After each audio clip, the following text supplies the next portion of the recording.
मेरा एक दोस्त है, काशिफ नाम है, वो उन्होंने गाड़ी ली तो मैंने भी मुबारकबाद दी, तो वो रोने लगा। वो कहता कि हफीज साहब, एक जमाना था कि मेरे पास कुछ भी नहीं था, मेरी माँ बीमार हुई और गधा गाड़ी पे माँ को बिठा करके, मेरे पास किराया भी नहीं था, हॉस्पिटल ले आया, लेकिन माँ जिंदगी की बाजी हार गई। और वो कहता है कि आज सब कुछ है, गाड़ियां भी हैं, बंगले भी हैं, फैक्ट्रियां भी हैं, लेकिन आज माँ नहीं है।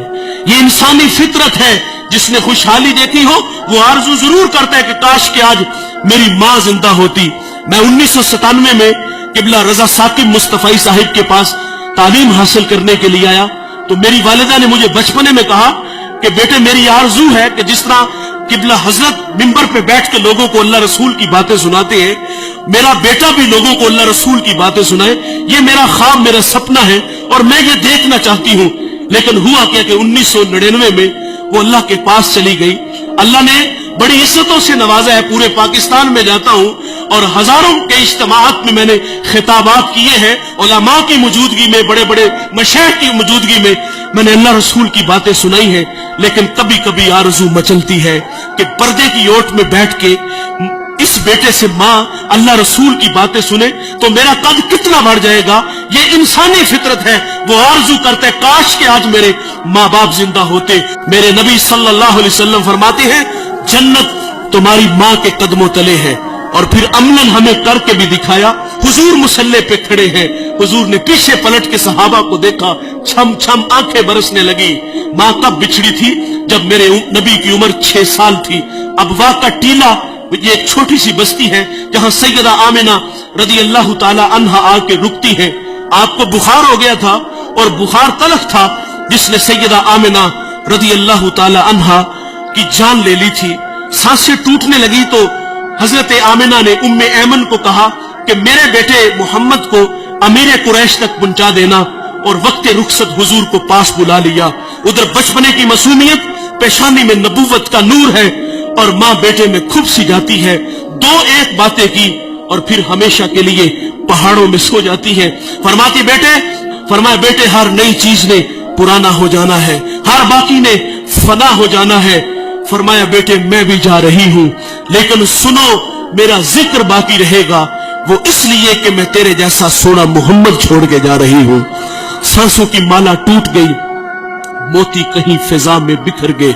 हुजूर मां से लिपट गए और लिपट के अथरू बहाते हैं और फरमाते, अम्मी आप क्यों नहीं बोलती, आप आंखें क्यों नहीं खोलती? हंसता चमन खामोश है, जाने वाले लौट कर कभी भी नहीं आते। लेकिन कुछ जाने वाले ऐसे होते हैं जो दिलों में धड़कन बन के रहते हैं, खुशबू होती है जो पास पास रहते हैं। हुजूर माँ से लिपट के माँ की जुदाई में रोते हैं, फिर अपने नन्हे नन्हे हाथों से काले पत्थरों की कब्र बनाते हैं, उस पे आंसुओं का छिड़काव करते हैं। जहां तक माँ नजर आती रही, पलट पलट के उन काले पत्थरों वाली कब्र को देखते हैं। मैंने हुजूर की माँ की कब्र की 2 दफा जियारत की है। हम जब पहली दफा आपके मजार पे हाजिर हुए, ये मदीना से 350 किलोमीटर के फासले पर अबवा का टीला आता है। हम रात 1:45 बजे पहाड़ के नीचे थे तो माहौल बिल्कुल खामोश था, हवा का कहीं से कोई एक झोंका भी नहीं आया था। लेकिन जब सैयदा के कदमों में खड़े हुए तो यकीन जानो ऐसे लगता था कि अल्लाह ने जन्नत के 8 दरवाजे ही खोल दिए हो। जन्नत से ठंडी हवाएं आज भी सैयदा को सलाम करने आती है। हुजूर पलट पलट के उन काले पत्थरों वाली कब्र को देखते हैं और वापस लौट आते हैं। उम्मे ऐमन कहती, मैं जब नीचे पहाड़ से उतरी तो पीछे पलट के देखा तो हुजूर मेरे साथ नहीं थे। फरमाती, मैं दोबारा फिर पहाड़ पे चढ़ी और मेरी आंखें क्या देखती है, हुजूर मां के सराहने खड़े हैं और वहां खड़े होकर कह रहे थे कि मां जी, आप तो जानते हो कि मेरा इस दुनिया में आपके सिवा कोई भी नहीं है। उम्मे ऐमन की भी जान निकल गई, हुजूर को सीने से लगा लिया। आका फरमाया करते थे, उम्मे ऐमन मेरी मां के बाद मेरी मां लगती है।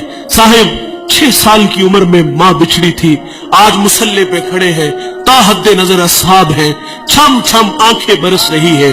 और फरमाया, सहाबा काश के आज मैं मोहम्मद की मां जिंदा होती, मैं तुम्हें नमाज़े इशा पढ़ा रहा होता, उसमें सूरत फातिहा की किरात भी कर चुका होता, پھر میری ماں کو مجھ سے کوئی کام یاد آ جاتا، وہ مسجد نبوی کے دروازے پہ آ کے کہتی، ابن محمد، میرے بیٹے محمد میری بات سنو۔ حضور فرماتے نماز توڑ کے پہلے ماں کی بات کو سنتا۔ حضور نے عملاً ہمیں ماں کی عزت کر کے بتایا، تو صاحب ان کی قدر ان کی زندگی میں کرو۔ میں ایک جگہ خطاب کرنے گیا تو ایک بوڑھا میرے پاس آ کے بیٹھ گیا اور رونے لگے۔ مجھے کہتے مولوی صاحب منو ایک مسئلہ تے دسو، جن نے ماں ویکھی نہ ہوئے اودا کی بنے گا؟ کہیں بچپن میں ماں بچھڑ گئی، خدمت کا موقع نہ ملا، اور آج آرزو کر رہا ہے کاش ماں ہوتی تو ماں کی خدمت کرتا۔ اور مجھے وہ نکمے اور نلائق بیٹے یاد آئے کہ جنہوں نے ماں باپ کو دھکے دے کے گھر سے نکال دیا، اور ماں باپ جو ہے وہ ذلت اور رسوائی والی زندگی گزار رہے ہیں۔ آج کی اس بزم میں میں اور آپ عزم کریں کہ آج کے بعد ہم ماں باپ کا دل نہیں دکھائیں گے۔ ماں باپ ناراض ہے تو ابھی جا کے ان سے معذرت کر لیں۔ یقین جانے ایک لمحہ لگتا ہے۔ میں پچھلے دنوں توبہ ٹیک سنگھ ایک جگہ خطاب کرنے گیا تو وہ بچہ مجھے دلائل دینے لگا کہ والدین کی زیادتی ہے، بڑی عجیب سی باتیں کرنے لگا، لیکن میں نے اس کے دل کے دروازے پہ دستک دی۔ اللہ کا شکر ہے کہ وہاں جھٹکا لگا، اور وہ مجھے کہتا وہ نہیں مانے گے۔ میں نے کہا جاؤ تو صحیح یار۔ وہ کہتے میں کل جاؤں گا، محض زندگی وفا کرے نہ کرے جاؤ یار۔ وہ 10 منٹ بعد واپس آیا، وہ کہتا یار یہ تو کائنات ہی عجیب سی ہے، میں بس جا کے ہاتھ باندھ کے کھڑا ہوا ہوں اور مجھے میرے باپ نے مجھے سینے سے لگا لیا۔ یہ بڑے کمال کے لوگ ہیں، ایک بار ملیں گے دوبارہ نہیں ملیں گے۔ اللہ تعالیٰ سے دعا ہے کہ اللہ ہمیں ان کی قدر کرنے کی توفیق عطا فرمائے۔ اس ویڈیو کو شیئر ضرور کریں، ہو سکتا ہے آپ کے ایک شیئر سے یہ بات کسی کے دل میں اتر جائے۔